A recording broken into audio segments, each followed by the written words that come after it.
Biology से question answer करेंगे। BPSC TRE 3 primary section और टीजीटी पीजीटी सबके लिए ये उपयोगी सेशन है। साथ ही साथ जो सक्षमता परीक्षा है उनके लिए भी यह उपयोगी। पहला प्रश्न आप लोगों से है, बीटी कल्चर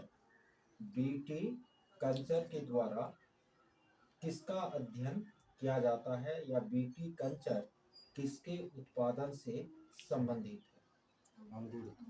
बिल्कुल, बीटी कल्चर जो है वह अंगूर के उत्पादन से क्या है, संबंधित है। ठीक है।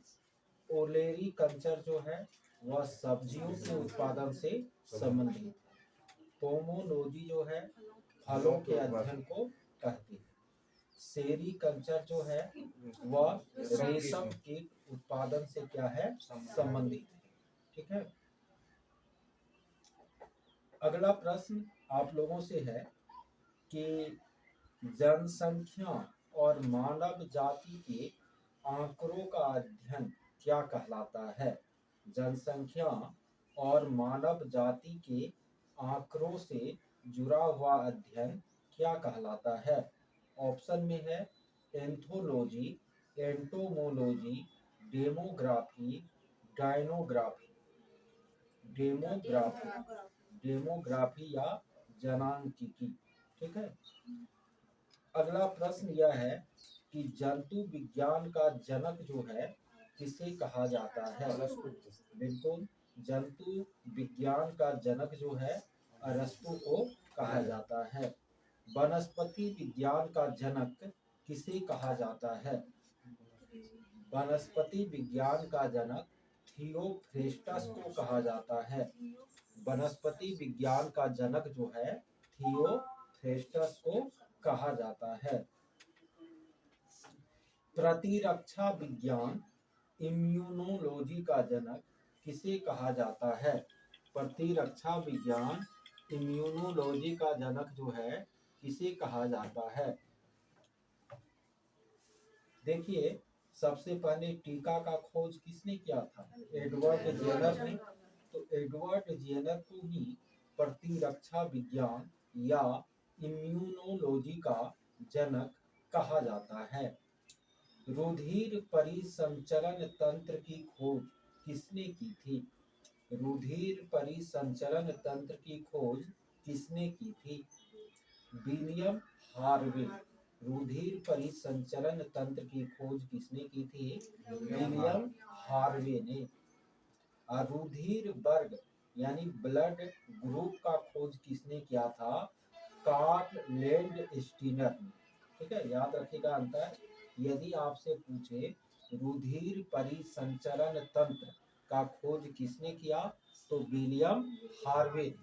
और यदि यह पूछे कि रुधिर वर्ग का खोज, ब्लड ग्रुप का खोज किसने किया तो कार्ल लैंडस्टीनर ने। ठीक है।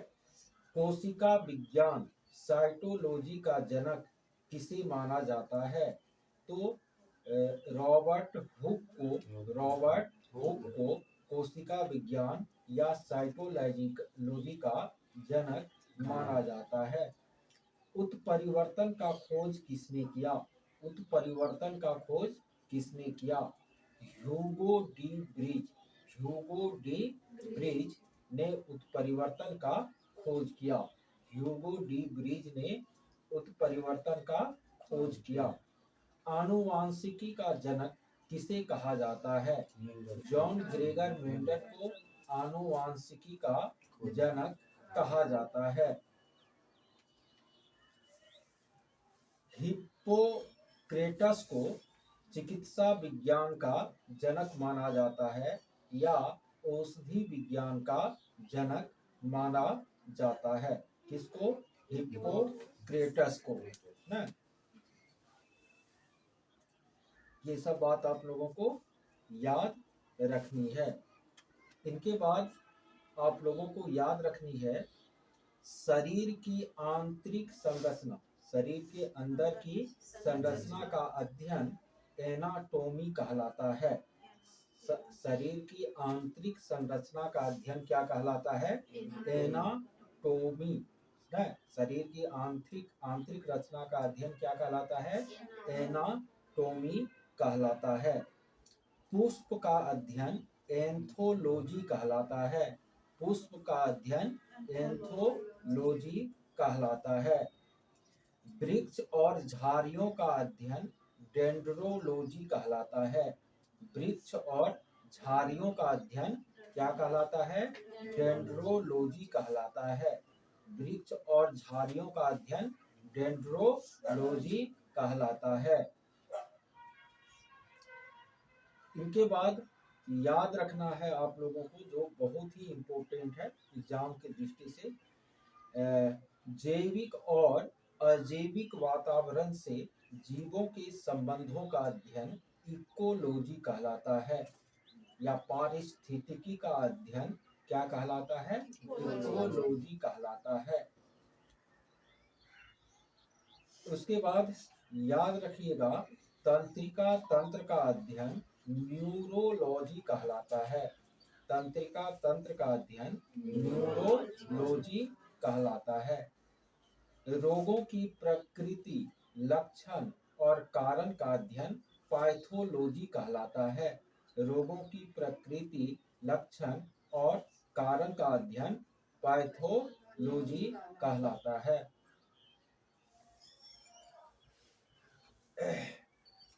देखिए, जीवन की उत्पत्ति से संबंधित क्रम विकास का सिद्धांत या विकासवाद का सिद्धांत किसने दिया?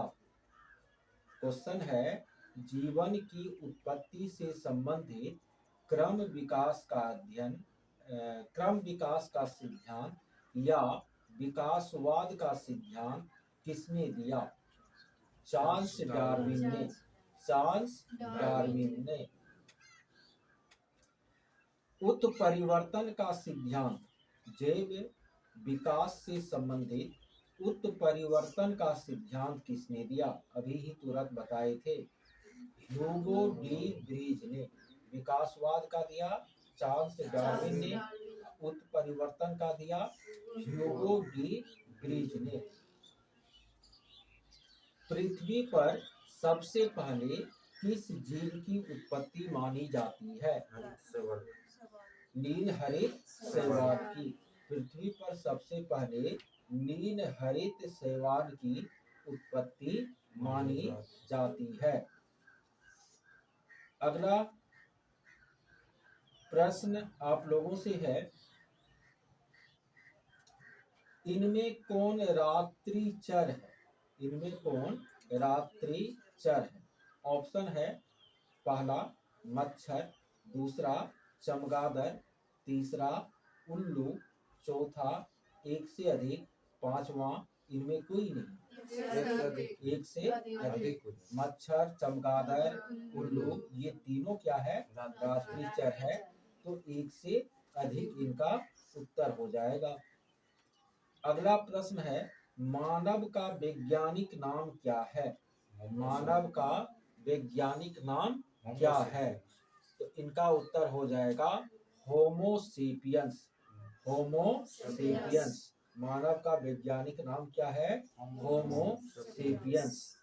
ठीक है। अच्छा, अगला क्वेश्चन है कि जीवों का 5 जगत में परिवर्तन, 5 जगत में वर्गीकरण ना, 5 किंगडम ऑफ ऑर्गेनिज्म, यानी जीवों का 5 जगत वर्गीकरण किसने किया था? व्हिटेकर ने। किसने? व्हिटेकर ने। ठीक है। अगला प्रश्न आप लोगों से है, लाइकेन किससे बना होता है? लाइकेन किससे बना होता है? कवक और शैवाल से। कवक और शैवाल से लाइकेन बना होता है। कुनेन जो है किस पौधे के छाल से प्राप्त होता है? गुनेन सिनकोना वृक्ष के छाल से प्राप्त होता है, जिसका प्रयोग किसमें किया जाता है? आपको मलेरिया के उपचार में किया जाता है। सबसे बड़ा स्तनपायी जीव कौन सा है? सबसे बड़ा स्तनपायी जीव हाथी है। कौन है? हाथी है। अगला प्रश्न आप लोगों से है कि घटपर्णी का जो पौधा है वह किस प्रकार का पौधा है? यह कीट भक्षी पौधा है। घटपर्णी या नेपेंथिस का पौधा जो भारत के मेघालय में पाया जाता है, यह क्या है? आपको कीट भक्षी पौधा है।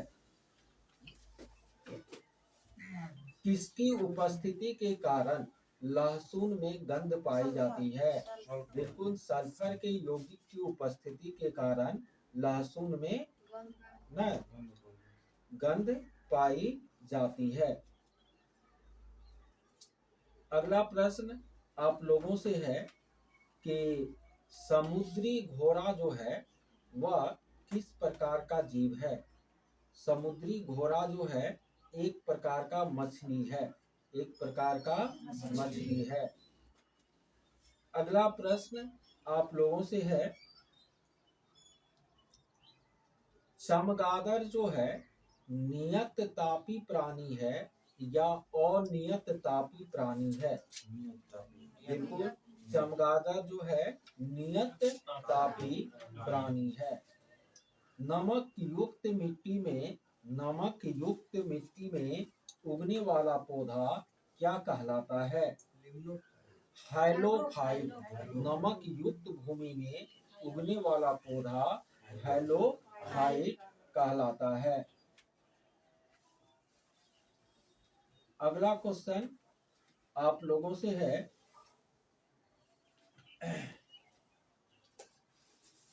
पौधे के किस भाग से हल्दी प्राप्त होती है? बिल्कुल, पौधों के तना से जो है हल्दी प्राप्त होती है। सीप, घोंघा, ऑक्टोपस ये सब किस संघ का जीव है? मोलस्का। इसका है मोलस्का का ये उदाहरण है। अच्छा, जंतु की कोशिका का जो बाहरी आवरण है वो क्या कहलाता है? कोशिका झिल्ली या प्लाज्मा झिल्ली कहलाता है। और पादप कोशिका में दो तरह का आवरण होता है, एक प्लाज्मा झिल्ली और एक कोशिका भित्ति। कोशिका भित्ति। प्लाज्मा झिल्ली, ठीक है, प्लाज्मा झिल्ली किसकी बनी होती है? तो प्लाज्मा झिल्ली जो है वह लिपिड और प्रोटीन, वसा और प्रोटीन की बनी होती है। प्लाज्मा झिल्ली जो है वसा और प्रोटीन की बनी होती है। कोशिका भित्ति जो पौधे में पाया जाता है यह किससे बना होता है? यह सेल्यूलोज से बना होता है। सेल्यूलोज से बना होता है। किसे कोशिका का पाचन थैली भी कहा जाता है? लाइसोसोम को कोशिका का पाचन थैली भी कहा जाता है।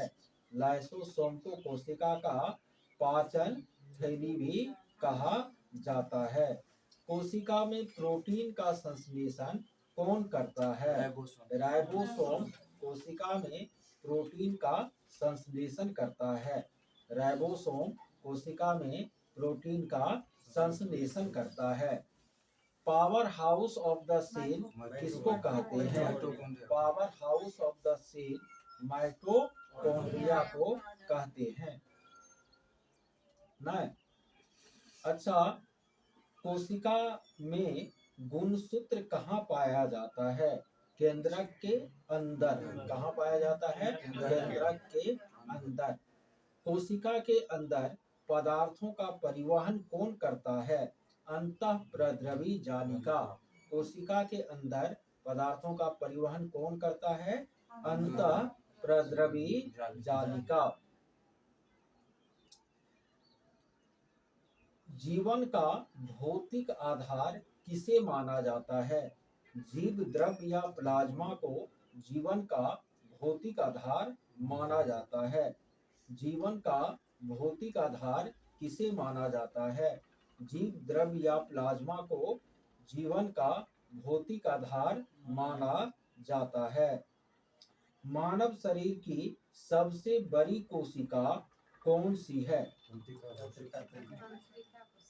देखिए, सबसे बड़ा यदि पूछेगा, ठीक है, तो आपको केवल स्त्रियों में अंडाणु जो है वह सबसे बड़ा कोशिका होता है। केवल किसमें? स्त्रियों में अंडाणु जो है सबसे बड़ा कोशिका होता है। लेकिन सीधा यदि पूछे कि मानव शरीर की सबसे लंबी कोशिका कौन सी है, तो न्यूरॉन या तंत्रिका। सबसे लंबा पूछेगा तो न्यूरॉन या तंत्रिका कोशिका। सबसे बड़ा पूछेगा, अंडाणु ऑप्शन में रहेगा, तो फिर आपको क्या देना पड़ेगा? अंडाणु उत्तर देना पड़ेगा। अच्छा, सबसे छोटी कोशिका किस जीव की कोशिका होती है? माइकोप्लाज्मा की कोशिका सबसे छोटी कोशिका होती है। और सबसे बड़ी कोशिका शुतुरमुर्ग के अंडे की कोशिका होती है। यदि मानव शरीर का सबसे छोटा कोशिका पूछ दे, किसका? मानव शरीर का सबसे छोटा कोशिका, तो सेरिबेलम का जो ग्रेन्यूल सेल होता है, सेरिबेलम कहाँ? मस्तिष्क में। उसका जो ग्रेन्यूल सेल होता है वह मानव शरीर की सबसे छोटी कोशिका है। मानव शरीर की सबसे बड़ी कोशिका अंडाणु। कौन? अंडाणु, केवल स्त्रियों में। और मानव शरीर की सबसे लंबी कोशिका पूछे तो तंत्रिका कोशिका या न्यूरॉन। अच्छा, किस विटामिन को हार्मोन भी कहा जाता है? विटामिन डी को हार्मोन भी कहा जाता है।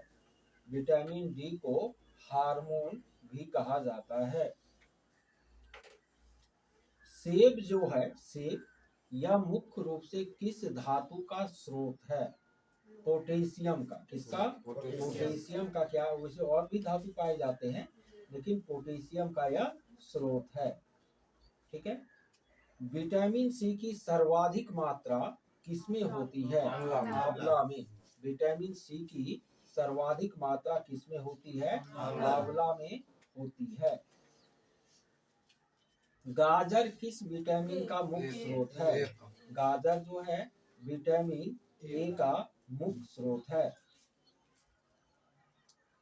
अच्छा, हमारे शरीर में जो स्किन होता है, स्किन के नीचे क्या होता है? वसा। और यह वसा आपको क्या करता है? तो ऊष्मा को नियंत्रित करता है ना, शरीर की ऊष्मा को क्षय होने से रोकता है। हेपेटाइटिस से मानव शरीर का कौन सा अंग प्रभावित होता है? लीवर या यकृत जो है हेपेटाइटिस से क्या होता है? प्रभावित होता है। हमारे शरीर में किस किस विटामिन का निर्माण होता है? विटामिन डी और विटामिन बी3। विटामिन डी और विटामिन बी3। विटामिन डी और विटामिन बी3, इन दो विटामिन का हमारे शरीर में निर्माण होता है। पालक के पत्ता में सबसे ज्यादा कौन सा तत्व पाया जाता है? लोहा या आयरन जो है पालक के पत्ता में सबसे ज्यादा पाया जाता है। मानव शरीर में पाचन की अधिकांश क्रिया किस अंग में संपन्न होती है? छोटी आंत में। छोटी आंत में। अच्छा, ये बताइए कि गेहूं का जो गाय का दूध जो है वह हल्का पीला रंग का होता है, किसके कारण?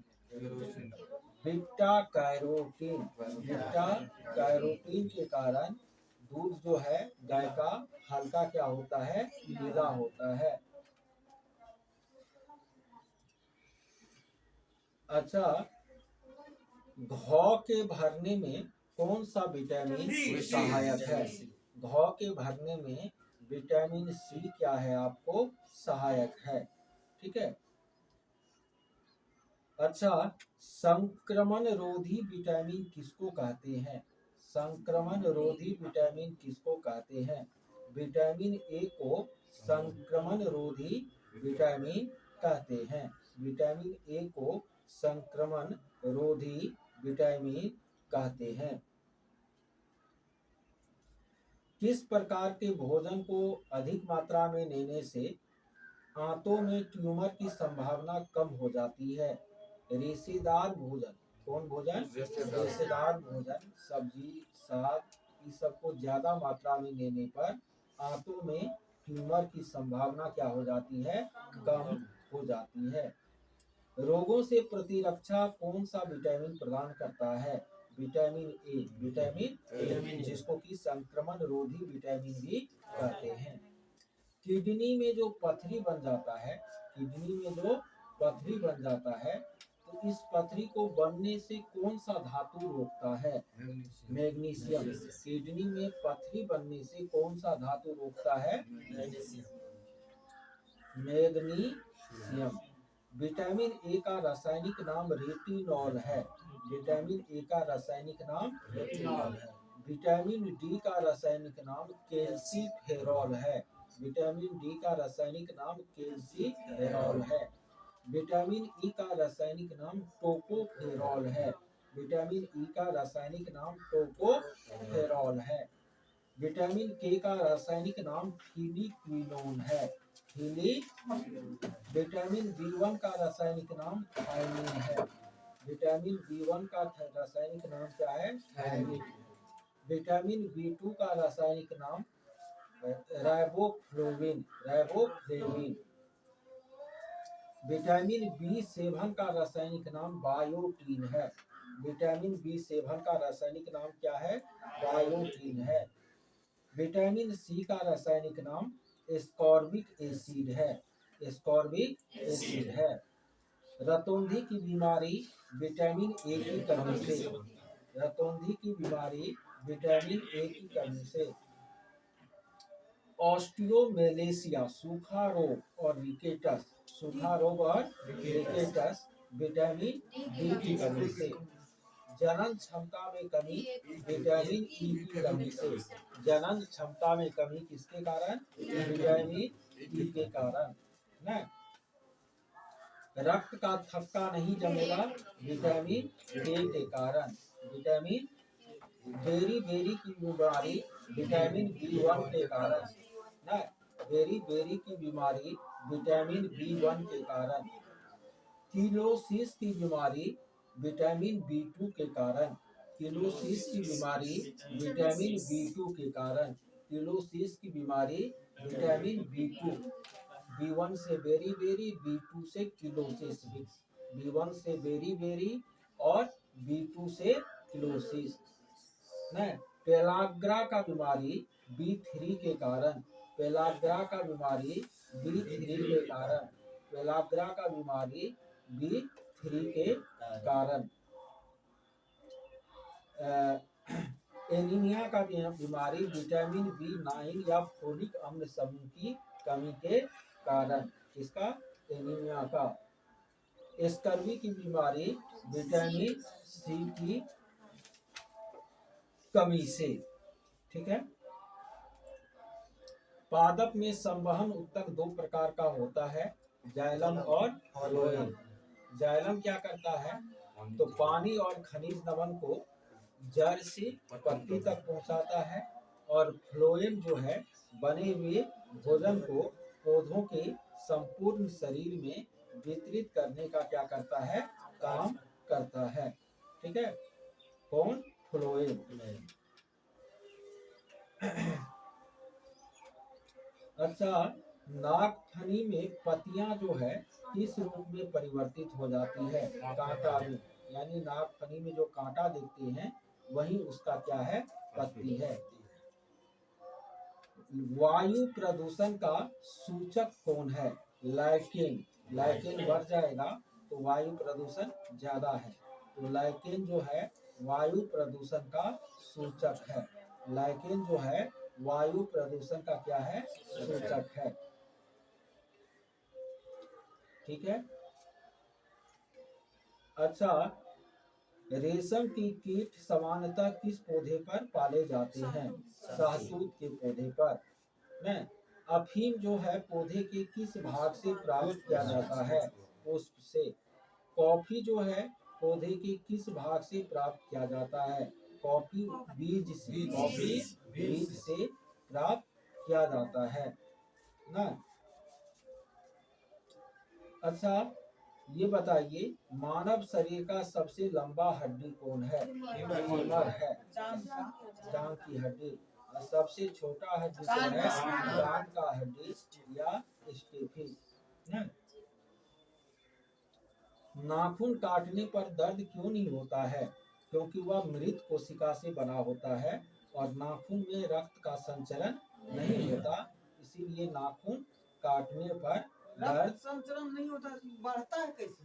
बढ़ता है, मृत कोशिकाओं से बना होता है। ठीक है, वृद्धि होती, केवल ब्लड उसमें नहीं बहता। ब्लड बहेगा तो काटने पर क्या होगा? दर्द होगा।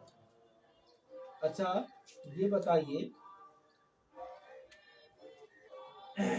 शिशु में कुल अस्थि कितने होते हैं? 300 के आसपास। और वयस्क में 206 या 208। ठीक है। अच्छा, मानव ये कब्जा संधि जो है, हिंज संधि, यह कहाँ पाया जाता है? यहाँ पर, इस पर ना, कोहनी में कब्जा संधि या हिंज संधि पाया जाता है। खोपड़ी की अस्थियां किस संधि द्वारा जुड़ी होती है? अचल संधि के द्वारा। किसके द्वारा? अचल संधि के द्वारा। जब शीत निद्रा में मेढक चले जाता है तब वह किस अंग से श्वसन करता है? तब वह केवल त्वचा से क्या करता है? श्वसन करता है। शुद्ध रक्त का प्रवाह किससे होता है? धमनी से। किससे? धमनी से। और अशुद्ध रक्त का प्रवाह किससे होता है? शिरा से। मानव में सांस लेने की दर प्रति मिनट कितनी होती है? 12 से 15 बार।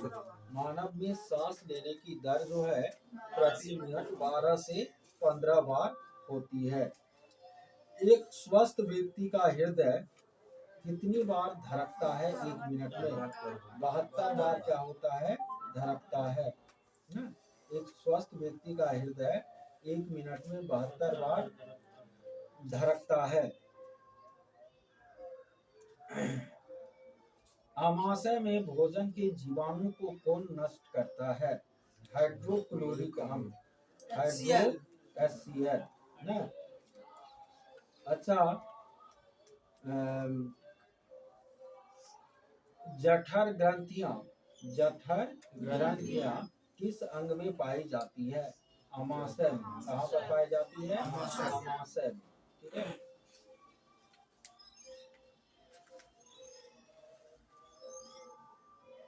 लंबे समय तक यदि आप उपवास रखते हैं, फास्टिंग रखते हैं, तो सबसे ज्यादा किस अंग पर प्रभाव पड़ता है? वृक्क या किडनी पर। लंबे समय तक यदि आप उपवास रखते हैं तो सबसे ज्यादा प्रभाव किस पर बनता है? वृक्क या किडनी पर। अच्छा, नाखून में कौन सा प्रोटीन पाया जाता है? कीरेटिन। नाखून में कौन सा प्रोटीन पाया जाता है? कीरेटिन पाया जाता है। ठीक है। एक वयस्क स्वस्थ मनुष्य द्वारा एक दिन में उत्सर्जित मूत्र की मात्रा कितनी होती है? 1.5 लीटर। कितना होता है? 1.5 लीटर न। किडनी में औसत रक्त प्रवाह कितना होता है? 1 से 1.2 लीटर प्रति मीटर न। वह बीमारी जिसमें मूत्र के साथ रक्त आता है, मूत्र के साथ क्या आता है, रक्त आता है, उसको हीमोटूरिया कहते हैं। क्या कहते हैं? क्या बोले थे सर, किडनी में रक्त प्रवाह औसत 1 से 1.2 लीटर प्रति लीटर होती है ना। अच्छा,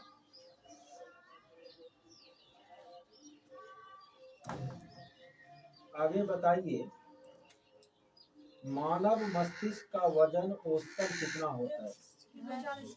कहीं पर 1.5 किलो रहेगा, 1.5 kg, कहीं पर 1 किलो 400 ग्राम रहेगा, कहीं पर 1 किलो 360 ग्राम रहेगा। तो सीधा समझिए ना, उसी के आसपास 1.5 किलो के आसपास मानव शरीर के मस्तिष्क का क्या होता है, भार होता है ना।